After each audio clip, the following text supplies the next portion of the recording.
Agent Kim Reactivated Kdrama Episode 6 begins with a scene set in 2016.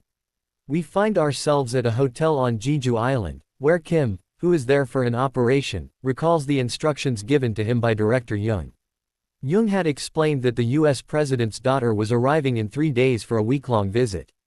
However, intelligence indicated that a group linked to al-Qaeda planned to kidnap her. Since she had refused official security, Kim's team was tasked with providing unofficial protection until her departure. Kim intends to inspect the rooms, but finds they are already occupied. In one room, Jin-chul is listening to loud music, while in the other, Han-soo is practicing. In the next scene, Kim arrives at the restaurant for a meal and runs into Jin-chul. Kim remarks on Jin-chul's attire, noting that he looks highly suspicious. Jin-chul retorts by pointing out that Kim always wears the same hat. Han-soo then arrives, and Jin-chul asks if he doesn't look suspicious too. Kim dismisses the idea, calling Han-soo crazy instead. As Han-soo and Jin-chul begin bickering over trivial matters, Kim intervenes. He warns them not to interfere with his operation, threatening consequences if they do. Jin-chul taunts Han-soo, claiming that Kim, having trained in the north, is capable of anything, whereas Han-soo just jumps around like a monkey and can't even break a bamboo pole. However, Han-soo proves him wrong by smashing a nearby table with his foot and challenging Jin-chul to a fight outside, a challenge Jin-chul accepts. However, Kim doesn't join them and starts eating his own meal. The next scene shifts to the present, where Minji is on the road, trying to hitch a ride. Gangchan stops his car and picks her up. Meanwhile, the SMD team discovers Minji's location. The vehicle that gave her a lift belongs to Juin Construction. Gukchul suggests she might be at Gangchan's house, so they decide to go there. Secretly, Sanj sends a message to Kim, revealing his daughter's whereabouts. Han-soo arrives on a scooter to meet Kim, who tells him his daughter is alive. Later, the two head to Gangchan's house together. They spot Gangchan bringing Minji home. He instructs one of his men to take her to the study room. The man approaches Minji to escort her but notices she is holding a phone. When he asks what she is doing, she replies that she is calling her father. He takes the phone away, telling her she can do it later, and brings her inside. She is given new clothes to wear. Minji then meets Gangchan in the study room and apologizes for having fought with his daughter. Gangchan asks if she remembers what happened, but she lies and denies it. Gangchan accepts this but asks how she managed to escape. Minji explains that she had been held in a cold storage room. A thug armed with a knife came to kill her, but she somehow overpowered him and fled. She insists on calling her father, but Gangchan refuses, stating that he cannot allow it because his daughter wants him to kill her, and he has to fulfill her wish. Minji attempts to escape but is prevented from doing so. Gangchan prepares to administer an injection to her. However, he notices someone ringing the doorbell outside. It is the SMD. When there is no response from within, they break down the door and storm in. Gang Chan has very few men with him at the time, so he is unable to stop them. Gook Chul orders his men to go inside and find Minji. Gang Chan watches this unfold and tells his own men to take Minji to the basement. He calls Duhan, the Vice Minister of National Security, to report the situation. Gook Chul enters and begins talking to Gang Chan. He starts smoking, but Gang Chan stops him. He throws the cigarette away and demands to know who he is. You barged into my home without warning and broke down the door, but you can't just smoke here as you please. You aren't police, you must be with the SMD. Gook Chul asks, do you play golf with the minister? Is that how you know who I am? I've come for Minji. Where is she? Gang Chan remains silent. Gook Chul shouts, you're in serious trouble. My men have surrounded your house, there's nothing you can do now. Outside, we see Nam fighting off the agents and defeating them all. Nearby, Kim and Han-soo are watching the scene from hiding. They also spot Sang-yi and Mr. Lim stealthily entering the house. Meanwhile, Duhan calls Gook Chul, shouting at him to get out of the house immediately. Left with no other option, Gook Chul leaves with his team. We see Sang-yi and Mr. Lim sneaking into the house, looking for Minji. In the next scene, Gook Chul arrives at a different location to meet Sang-yi. We discover that Minji is inside the car and steps out. Sang-yi recalls how they found her. They had managed to reach the basement, fought off the security guards, and finally reached Min-ji. Min-ji recognizes Mr. Lim and asks, "Aren't you the laundry guy? What are you doing here?" Mr. Lim replies that they have come to rescue her. Back in the present, 𝗍𝗄𝗏 takes Min-ji away. On the way, Min-ji asks who they are, but they remain silent. Meanwhile, 𝗍𝗄𝗏's men are keeping watch near 𝗖𝗍𝗲's house, waiting for Kim. Kim, who is nearby and observing them, knocks them unconscious. He approaches one of the agents, strikes him, and demands to know where his daughter is being taken. The agent reveals she is being taken to headquarters. Kim gets into his car and speaks to 𝗍𝗄𝗏, who confirms they have his daughter. Kim shouts, warning him of the consequences if any harm comes to her, and threatens to kill them all. He begs them to keep his daughter safe, promising to surrender, but 𝗍𝗄𝗏 declares that he cannot trust a spy. Mr. Lim tells Sang-yi that he feels terrible about using Kim's daughter to capture him. Finally, we see Jin-chul arriving at his hideout to retrieve weapons, only to be terrified by something he sees there. His wife asks him why he hasn't been coming home for days, wondering if he has started a new family. She demands to know what is going on. Intimidated by her, he reveals everything. However, his wife supports him, noting that he has carried out many operations with Kim and insisting that he should help him rather than backing out. She then leaves. Jin-chul arrives to retrieve his weapons. He unlocks the security system and descends to a room filled with an arsenal. 𝗍𝗄𝗏 arrives at headquarters and orders his men to take Min-ji to the interrogation room. Meanwhile, Han-soo is hiding beneath their vehicle and watches as Min-ji is led away. Outside, numerous armed soldiers appear. Mr. Lim and Sang observe the scene. Mr. Lim questions the situation, noting that Kim had promised to surrender. Sang explains that 𝗍𝗄𝗏 does not trust Kim.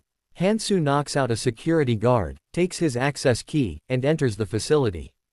He intends to reach the interrogation room but finds it guarded by soldiers, causing his plan to fail. He then devises a new strategy. He approaches a woman working nearby, ties her up, and takes a water bottle and a rope from her. In the next scene, he uses the ventilation system, aiming to reach the interrogation room, but decides to take another action first. He positions himself above the security room and lowers the rope so that it hangs directly over the main server. He attaches the water bottle at the top, allowing water to drip down slowly. Meanwhile, Min-ji is being questioned. 𝗍𝗄𝗏 asks her if she knows who her father is. She explains that he is a simple employee working at a bank. However, he denies this, revealing that he is actually a spy. He tells her that her father did all of this to save her, which led to his identity being exposed. As now, the North knows about him, and they are in serious trouble. To resolve the situation, he needs to understand how it all began, specifically, whether Kim is working with 𝗖𝗍𝗲 and why she had gone there in the first place. Min-ji explains that she had gotten into a fight outside school with 𝗖𝗿𝗲𝗱𝗏, 𝗖𝗍𝗲's daughter, who hit her on the head with a brick. They thought she was dead, but she wasn't. She was locked in a cold storage room but managed to escape, after which 𝗖𝗍𝗲 gave her a ride. Just then, 𝗍𝗄𝗏 is informed that Dae Joong has arrived. 𝗍𝗄𝗏's men speculate that 𝗖𝗍𝗲 might have called him and that he has come to take Min-ji away. 𝗍𝗄𝗏 orders them to take Min-ji to another room and hide her. Meanwhile, Han-soo is still on the ventilator. He wants to go to the interrogation room but sees Min-ji being taken elsewhere. He follows them to the room where she is being held. After the others leave, Han-soo calls out to her. At first, she doesn't realize where the voice is coming from, so Han-soo tells her to look up. Min-ji asks, "Uncle, what are you doing here?" Han-soo tells her he will pull her up and urges her to hurry. She follows his instructions. We then see Dae Joong shouting at 𝗍𝗄𝗏, demanding to know what is going on, why he ransacked 𝗖𝗍𝗲's house, why he went there, and where the girl is. But 𝗍𝗄𝗏 refuses to back down. He shouts at his boss, curses at him, and declares, "I know you work for 𝗖𝗍𝗲. You lick his boots. No matter what happens, I'm going to catch Kim this time, and you can't ruin my plan." Min-ji is in the ventilation shaft. She speaks to Han-soo and asks, "They said my father is a spy. Is it true?" Han-soo confirms it. They move through the ventilation system, where the lights had gone out due to water ingress, and an alarm starts beeping. Everyone rushes toward the security room. Han-soo tells her, "I'll talk about this later. We don't have time, we have to get out of here." After a while, they emerge from the vents and use the stairs, but 𝗵𝗁 finds that his key isn't working. A security guard arrives, spots Minji, and tries to grab her, but 𝗵𝗁 steps in, knocks him down, and takes his key. They step outside, intending to flee, but are surrounded by a group of men, including 𝗍𝗄𝗄. 𝗵𝗁 tells Minji, the exit is over there. Run for it. I'll fight them off. Minji refuses, but 𝗵𝗁 insists, you have to do it. I'm going to count to 3. Just as he is about to start counting, 𝗍𝗄𝗄 appears. He smashes through the wall in a vehicle, creating a smokescreen and opening fire. He tells Minji and 𝗵𝗁 to get in, but the door won't open. 𝗍𝗄𝗄 runs out of ammo, and the 3 of them take cover behind the vehicle while 𝗍𝗄𝗄 and his men keep firing at them. Left with no other choice, they step out, and 𝗍𝗄𝗄 announces, we surrender. Just then, we see Dae Joong nearby. He was terrified and told his soldiers to throw down their guns, but they didn't comply. By now, Dae Joong had reached the wall, and we see a wire around his neck that Kim is pulling from above. Blood begins to pour from his neck. Minji looks at her father and calls out to him. Kim tells his daughter, let's go home. That marks the end of episode 6. Episode 7 begins with the scene where Kim has a gun pointed at Director Joong, demanding to be let go. He reminds Joong of the promise that he would be discharged after the operation. Later, Director Joong consults his team on what to do. Everyone has a different opinion. 𝗍𝗄𝗄 argues against letting him leave, pointing out that the North is unaware of his survival and that a conflict between the two nations could erupt if the truth came out. However, Joong insists on keeping his promise to discharge him, noting that Kim has carried out numerous operations for them and can be recalled if needed. 𝗍𝗄𝗄 warns him that he will regret this decision. Kim steps outside, where 𝗵𝗁 and 𝗍𝗄𝗄 congratulate him on his release.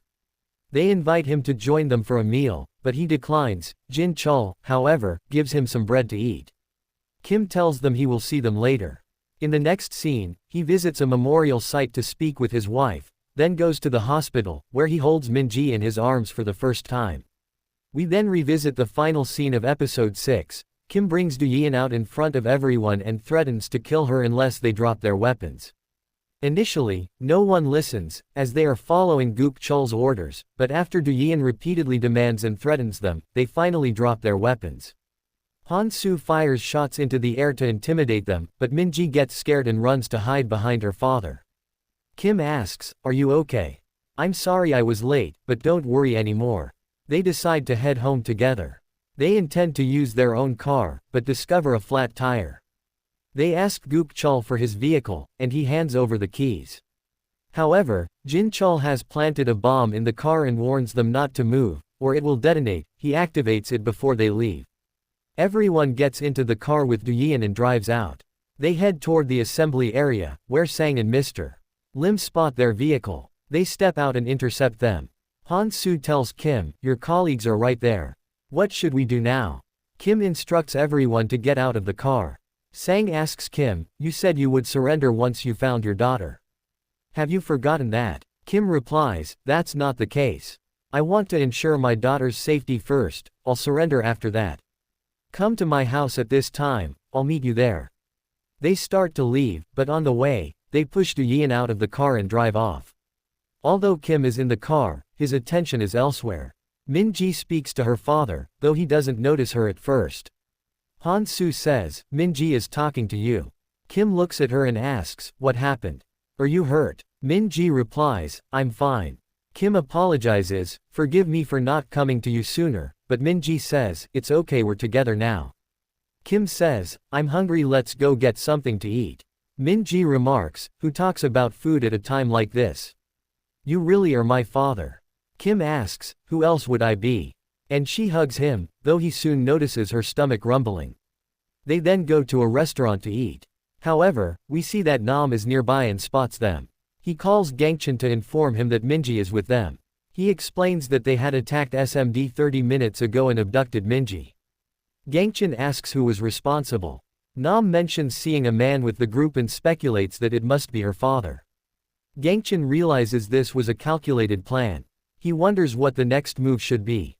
He then recalls the incident at the school, how her father had knelt and apologized. He finds it hard to believe that such a man could orchestrate an attack on SMD. Meanwhile, The four of them return after a meal. Discussing the food, Min-ji says she enjoyed it. Suddenly, a truck cuts in front of their car, forcing it to stop. Trucks appear on both sides as well. Men emerge from the trucks and secure the car's windows. They lift the car and place it inside the truck ahead of them. Kim asks his daughter if she is scared, reassuring her that there is no need to be afraid and that they are with her. The vehicle is driven to a secluded location where other men are already waiting. Jin-chul steps out of the car and tries to speak to the men ahead, but receives no response. Suddenly, gas is released into the area. As Jin-chul begins to lose consciousness, he tells Han-soo to open the door, but Han-soo refuses, saying he cannot do so while Min-ji is inside. Jin-chul passes out. Nam instructs one of his men to check. The man confirms that everyone inside has lost consciousness. The rear door of the truck is opened, but just then, the car's engine starts, and they manage to drive out.